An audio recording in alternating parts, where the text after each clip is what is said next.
শিক্ষা সেতু এপছত আপোনালোকে ছুটি লোৱাৰ ক্ষেত্ৰত অসুবিধাৰ সন্মুখীন হৈছে নেকি? যদি আপোনালোকে শিক্ষা সেতু ছুটি লোৱাৰ ক্ষেত্ৰত অসুবিধাৰ সন্মুখীন হৈছে তেতিয়াহ'লে আপোনালোকৰ বাবে আজিৰ এই ভিডিঅ'টো অত্যন্ত গুৰুত্বপূৰ্ণ। অৰ্থাৎ বৰ্তমান শিক্ষা সেতু এপছত এটা বিশেষ আপডেট আহিছে আৰু যি আপডেটটো আপোনালোকে নকৰাৰ বাবে আপোনালোকে যেতিয়া ছুটি ল'ব গৈছে বা CL ল'ব গৈছে তেতিয়াহ'লে আপোনালোকৰ এক্সেছ হৈ আছে বুলি আপোনালোকক দেখাইছে। অৰ্থাৎ আপোনালোকে ছুটি ল'ব পৰা নাই শিক্ষা সেতু এপছত। গতিকে ছাৰ বাইদেউসকল আজিৰ এই ভিডিঅ'টোৰ যোগেদি মই গোটেইখিনি প্ৰচেছ দেখাবলৈ গৈ আছোঁ যে আপোনালোকে কেনেধৰণে শিক্ষা সেতু এপছত আপোনালোকে ছুটি ল'ব পাৰিব। অৰ্থাৎ একটা বিশেষ কাম কৰিবলগীয়া আছে, অৰ্থাৎ এড লিভ কৰিব লগা আছে আৰু এড লিভটো আপোনালোকে কেনেকৈ কৰিব আৰু কেনেকৈ আপোনালোকে ছুটি ল'ব গোটেইখিনি প্ৰচেছ এই ভিডিঅ'টোৰ যোগেদি মই দেখাবলৈ যত্ন কৰিম। আশা কৰিছোঁ আপোনালোকে ভিডিঅ'টো সম্পূৰ্ণ শেষলৈকে চাব আৰু যদি আপোনালোকে চেনেলত নতুন আহিছে তেন্তে চেনেলটো ছাবস্ক্ৰাইব কৰি দিব। তেনেহ'লে বলক আমি ভিডিঅ'টো আৰম্ভ কৰোঁ।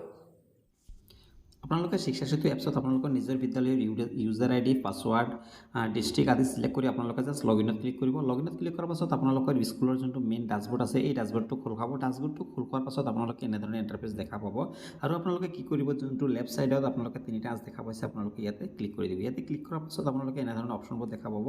School management, teacher and staff, student management, attendance management এনেধৰণৰ অপশ্যনবোৰ দেখা পাব। আপোনালোকে জাষ্ট টিচাৰ এণ্ড ষ্টাফ মেনেজমেণ্টত আপোনালোকে ক্লিক কৰিব। টিচাৰ এণ্ড ষ্টাফ মেনেজমেণ্টত যেতিয়া ক্লিক কৰিব এনেধৰণৰ অপশ্যনবোৰ দেখা পাব। Teacher and staff listing, teacher and staff registration, inactive teacher and staff listing এনেধৰণৰ অপশ্যনবোৰ দেখা পাব। আপোনালোকে জাষ্ট টিচাৰ এণ্ড ষ্টাফ লিষ্টিঙত আপোনালোকে ক্লিক কৰিব। টিচাৰ এণ্ড ষ্টাফ লিষ্টিঙত যেতিয়া আপোনালোকে ক্লিক কৰিব, যিমান টিচাৰ আছে টিচাৰসকলৰ নামবিলাক দেখাই দিব, গোটেইখিনি ডিটেইলছ দেখাই দিব।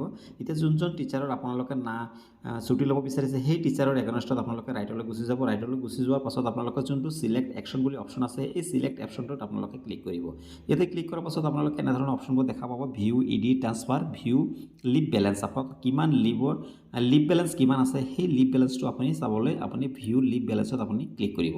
ইয়াতে ক্লিক কৰাৰ পাছত এই শিক্ষকজনৰ বা শিক্ষয়িত্ৰীজনৰ যিমান লিভ বেলেঞ্চ আছে বা কেজুৱেল লিভ কিমান আপোনালোকে নিশ্চয় দেখা পাইছে যে কেজুৱেল লিভ একচুৱেল লিভ হৈছে 12, একচুৱেল লিভ যোনটো আছে এভেইলেবল লিভছ আছে, এপ্লাই লিভ আছে। তো গতিকে ইয়াতে চাওক, ইয়াতে একচুৱেল লিভ টোটেল কিমান আছে এইটো দেখাইছে। এভেইলেবল লিভ, ইয়াতে এভেইলেবল লিভটো ইয়াতে দেখুওৱা হোৱা নাই। এটাও মানে কেজুৱেল লিভ হয়, maternity leave, earn leave, child care leave এটা লিভো ইয়াতে দেখুওৱা হোৱা নাই। ইয়াৰ বাবে এতিয়া বৰ্তমান আগতে হৈ গৈছে কিন্তু বৰ্তমান এইটো লিভ এড নকৰালৈকে, অৰ্থাৎ ইয়াতে যিহেতু এভেইলেবল লিভছ ইয়াতে খালী হৈ আছে ইয়াৰ বাবে তাতে এতিয়া বৰ্তমান ছুটি ল'ব পৰা নাই।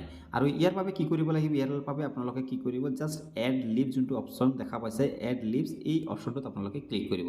এই অপশ্যনটোত ক্লিক কৰাৰ পাছত আপোনালোকে চিলেক্ট একাডেমিক ইয়াৰ, অৰ্থাৎ আপোনালোকে চিলেক্ট একাডেমিক ইয়াৰটো চুজ কৰিব লাগিব। ইয়াতে আমাৰ 2023-24 আপোনালোকে এইটো চুজ কৰি দিব। ইয়াৰ পাছত লিভ টাইপ আপোনালোকে কেনেধৰণৰ লিভ বৰ্তমান ল'ব বিচাৰিছে সেইটো আপোনালোকে টাইপ কৰি দিব। ইয়াতে কেজুৱেল লিভ ল'ব বিচাৰিছে গতিকে কেজুৱেল লিভটো ইয়াতে চিলেক্ট কৰা হ'ল।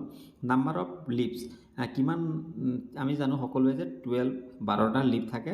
তো গতিকে নাম্বাৰ অফ লিভছ আছে ইয়াতে 12, ইয়াতে 12 লিখি আপোনালোকে 12ৰ পৰা এটা অলৰেডি হৈ গৈছে, তাৰ পৰা 11 থাকিব। 11 আপোনালোকে লিখিব, নাম্বাৰ অফ লিভছ আছে 11 আছে, ইয়াৰ বাবে আপোনালোকে ছাবমিট কৰি দিব। 11 লিখি আপোনালোকে ছাবমিট কৰি দিব। যিসকলৰ এটা হোৱা নাই তেতিয়াহ'লে আপোনালোকে 12 লিখিব। চাওক টিচিং ষ্টাফ লিভ বেলেঞ্চ ইয়াতে বৰ্তমান এড হৈ গৈছে। ইয়াতে চাওক বৰ্তমান লিভ এভেইলেবল আছে 11টা লিভ বৰ্তমান আছে। তো গতিকে এনেধৰণে বাকী লিভসমূহ যদি আপোনালোকে কোনোবাই মেটাৰনিটি লিভ ল'ব বিচাৰিছে, আৰ্ণ লিভ ল'ব বিচাৰিছে আপোনালোকে এনেধৰণে এড কৰি দিব। এড লিভছত গৈ আপোনালোকে এনেধৰণে এড কৰি দিব বাকীবিলাকো। তেতিয়া আপোনালোকে শিক্ষা সেতু এপছত গৈ আপোনালোকে লিভসমূহ ল'ব পাৰিব। তাৰপিছত আপোনালোকে শিক্ষা সেতু আগৰ দৰে আপোনালোকে লিভসমূহ লোৱাৰ পাছত শিক্ষা সেতু পৰ্টেলত আহি আপোনালোকে আকৌ এপ্ৰুভ কৰিব।